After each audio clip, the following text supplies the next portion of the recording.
எடப்பாடி பழனிசாமி அவர்கள் வந்து செங்கோட்டையனை பார்த்து அவர் வந்து திமுகவுடைய பி டீம் அப்படிங்கிறாரு. அதுக்கு பதிலளிச்ச செங்கோட்டையன் என்ன சொல்றாரு, நான் பி டீம் கிடையாது, அது நாடு அறியும் நான் பி டீமா இல்லையாங்கிறது, ஆனா அவர் தான் திமுகவுடைய A1 டீம். செங்கோட்டையன் அவர்கள் பேச இன்னொரு பக்கம் டிடி தினகரன் என்ன சொல்றாருன்னா, எங்களை நேர்ல சந்திக்கவே தைரியம் இல்லாத ஒரு எடப்பாடி பழனிசாமி. திமுகவினுடைய அமைச்சர் சேகர் பாபு அவர்கள் என்ன சொல்லியிருக்காங்க அப்படின்னா, விஜய் இந்த கரூர் வழக்குல நடிகர் அஜித்குமார் அவர்கள் வந்து அவருக்கு சப்போர்ட் பண்ணி பேசியிருக்காரு, அதை பார்த்தீங்களான்னு கேட்கும்போது, அதை பத்தி கருத்து கேட்கும்போது, நான் அதெல்லாம் பார்க்கல.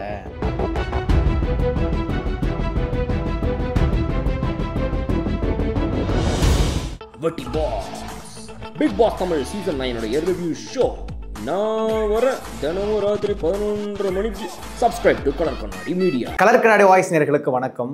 இன்னைக்கு தமிழ்நாட்டில் அதிமுகங்கிற கட்சி தான் பேசு பொருளா இருந்து வருது. என்ன பேசு பொருளா இருந்து வருதுன்னா, கட்சியிலே நிறைய பிரிவுகள் வந்துட்டே இருந்துச்சு. அந்த வகையில இந்த பசும்பொண்ணுல தேவர் ஜெயந்தியில EPS, டிடிவி, கே செங்கோட்டையன் அவர்கள் எல்லாம் இணைஞ்சாங்க. அது வந்து பெரிய பேசு பொருளாச்சு. அதிமுக தரப்புல இருந்து எடப்பாடி பழனிசாமி அவர்களும் குரல் கொடுத்தாரு. அதுக்கப்புறம் வந்து பிஜேபியினுடைய முன்னாள் தலைவர் அண்ணாமலை அவர்களும் கடுமையாக விமர்சித்து பேசியிருந்தாரு. அந்த வகையில் இன்னைக்கு வந்து ஈரோட்டில் செங்கோட்டையனுடைய ஆஃபீஸில் வந்து, அதாவது அதிமுக அலுவலகத்தில் வந்து எடப்பாடி பழனிசாமியினுடைய புகைப்படம் வந்து அழிக்கப்பட்ட நிலையில் இருந்துச்சு. அது பெரிய பேசு பொருளாக இருந்தால் ஈரோட்லேயே வந்து மீட்டிங்லாம் அவங்க போட்டு அதிமுக கூட்டங்கள் திடீர்னு கூட்டி நிறைய பேசிகிட்டு இருந்தாங்க.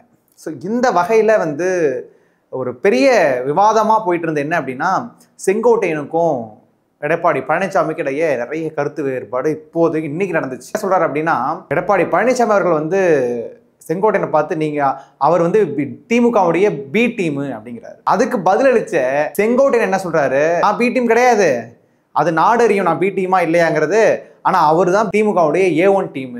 அதன் பிறகு வந்து இன்னைக்கு வந்து செங்கோட்டையனை கட்சியிலிருந்து எடப்பாடி அவர்கள் வந்து நீக்கிட்டாங்க.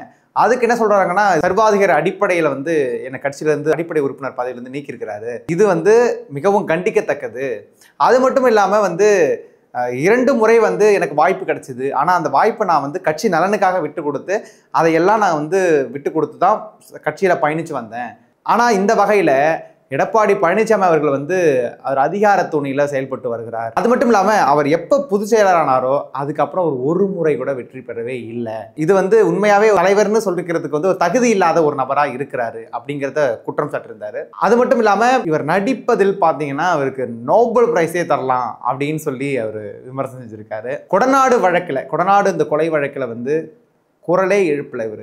ஏன் அப்போ இவருக்கு வந்து அதில் சம்மந்தம் இருக்கா அப்படின்னு ஒரு பக்கம் செங்கோட்டையன் அவர்கள் பேச, இன்னொரு பக்கம் டிடி தினகரன் என்ன சொல்றாருன்னா, எங்களை நேரில் சந்திக்கவே தைரியம் இல்லாத ஒரு எடப்பாடி பழனிசாமி, அவர் வந்து இந்த கட்சியை அழிக்கிறதுக்காக செயல்பட்டு இருக்காரு.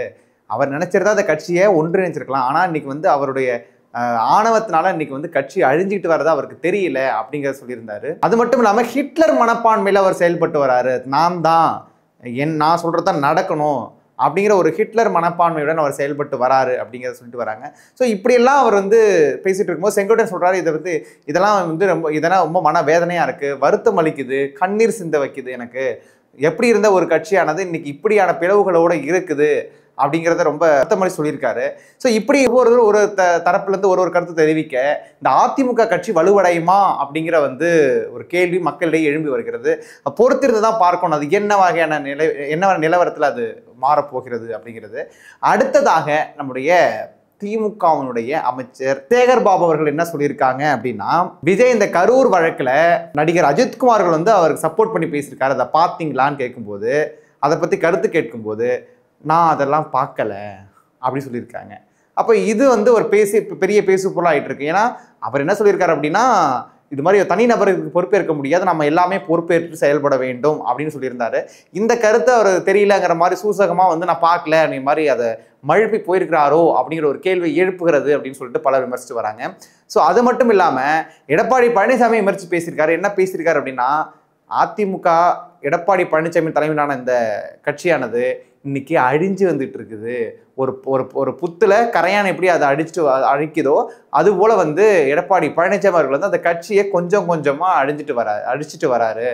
அந்த கட்சி ஒரு காலப்போக்கில் பார்த்தீங்கன்னா அது பிஜேபியோடைய கட்சியாக மாறிடும் அப்படிங்கிறத வந்து சொல்லியிருக்கிறாரு. இதுவும் நிறைய விமர்சனத்துக்கு உள்ளாகி இன்னைக்கு பேசிட்டு வருது. ஒரு வகையில் அதிமுக தான் வலுவான எதிர்கட்சின்னு சொன்னா கூட இப்போ வந்து அழிஞ்சிட்டு வர கட்சி, அது பிஜேபிக்கு போற கட்சின்னு சொல்லிட்டு சொல்றதுங்கிறது பெரிய பேசு பொருளா ஆயிட்டு இருக்கு. அடுத்ததாக இன்னைக்கு தமிழ்நாடு நாள் வாழ்த்துக்கள் வந்து திரு விஜய் அவர்கள் வந்து தெரிவிச்சிருக்காங்க. அதுல என்ன சொல்லியிருக்காருன்னு பார்க்கும்போது, தமிழ்நாடு உருவாக காரணமான எல்லை போராட்ட தியாகிகளையும் தமிழ்நாடு என பெயர் சுட்ட காரணமானவர்கள் தியாகங்களையும் நினைவு கோருவோம், அவர்களை எந்நாளும் போற்றுவோம் அப்படின்னு சொல்லிட்டு மக்கள் விரோத திமுகவிடமிருந்து மக்கள் சக்தியின் துணையோடு தமிழ்நாட்டை மீட்போம், 2026 உண்மையான மக்களாட்சியை அமைப்போம், தமிழின் பெருமையும் தமிழ்நாட்டின் புகழும் உலகெங்கும் ஓங்கி ஒலிக்கட்டும், இனிய தமிழ்நாடு நாள் வாழ்த்துக்கள் அப்படின்னு சொல்லியிருக்கிறாரு. இது வந்து பலரிடையே வந்து வரவேற்பு பெற்று இருக்கிறது. தமிழ்நாடு யாருக்கெல்லாம் உருவாகி இருக்காங்களோ அவங்களுக்கெல்லாம் வந்து வாழ்த்து தெரிவிச்சிருக்காருன்னு சொல்லிட்டு அவருடைய அரசியல் பணி இன்னைக்கு தொடர்ந்து சுறுசுறுப்பாகவும் விறுவிறுப்பாகவும் போயிட்டு இருக்கு.